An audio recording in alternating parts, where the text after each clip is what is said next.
জনজাতিদের সার্বিক উন্নয়নে বিশেষ শিবিরের আয়োজন করা হয়েছে, যেখানে ৬৯টি ক্যাম্পে উপকৃত হয়েছে প্রায় ২৬,০০০ মানুষ।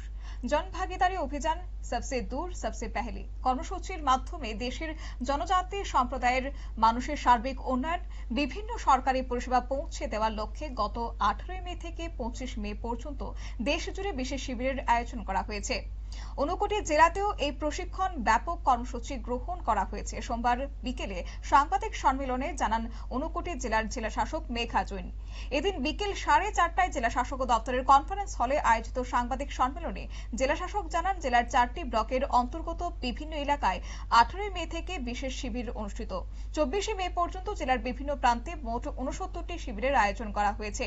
এইসব শিবিরে প্রায় ২৬,০০০ জনজাতি সম্প্রদায়ের মানুষের বিভিন্ন সরকারি পরিষেবা গ্রহণ করে উপকৃত হয়েছেন। কি বললেন জেলাশাসক মেঘা জৈন, শুনুন। अभियान सबसे दूर सबसे पहले वो all over the country launch हुआ है और ऑल ओवर द स्टेट भी लॉन्च हुआ है फ्रॉम 18 to 25 ऑफ मे। तो उसी हिसाब से ऊनाकोटी डिस्ट्रिक्ट में भी इसको हमने लॉन्च किया था। जितने भी बेनिफिशियरीज हैं अंडर पीएम जनमन या फिर डाच हुआ, उन सभी लोगों को कवर किया। जितने भी ट्राइबल कम्युनिटीज हैं, पीवीटीजी हैं, एल्डरली है, बच्चे हैं, सभी लोगों को कवर किया। और ये जैसे कि हमने बताया आपको 18 से 25 मार्च तक चल रहा है, 25 मई तक चल रहा है। तो फिर आज भी अभी तक ये कैंपेन्स हमारे चारों ब्लॉक्स में चल रहे हैं। तो इसमें अभी तक 69 एडमिनिस्ट्रेटिव एंड आउटरीच कैंप्स हुए हैं।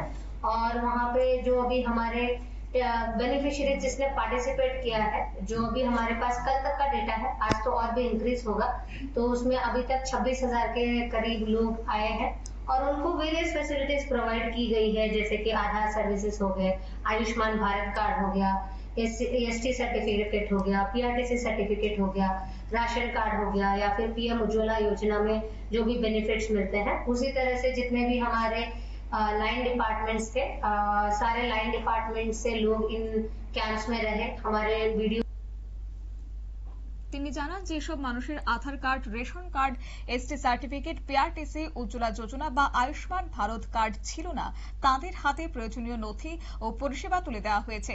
পাশাপাশি কৃষি দপ্তর, স্বাস্থ্য দপ্তর, হর্টিকালচার দপ্তর, পানীয় জল ও স্বাস্থ্যবিধান দপ্তর সহ বিভিন্ন সরকারি দপ্তরের পক্ষ থেকে নানা ধরনের সুবিধা ও পরিষেবা প্রদান করা হয়। জেলা শাসক আরও জানান, প্রতিটি শিবিরে সংশ্লিষ্ট ব্লকের ভিডিও, মহকুমা শাসক এবং বিভিন্ন দপ্তরের আধিকারিকরা উপস্থিত থেকে পরিষেবা প্রদান করে কার্যক্রম তদারকি করেছেন। সাংবাদিক সম্মেলনে জেলা শাসক মেঘা জৈনের সঙ্গে উপস্থিত ছিলেন ৫৯টি জেলার অতিরিক্ত জেলা শাসক সাগর শোভন দেবনাথ সহ বিভিন্ন লাইন ডিপার্টমেন্টের আধিকারিকরা। নিয়ে নিচ্ছি ছোট্ট একটি বিজ্ঞাপন, বিরতির সঙ্গে থাকুন।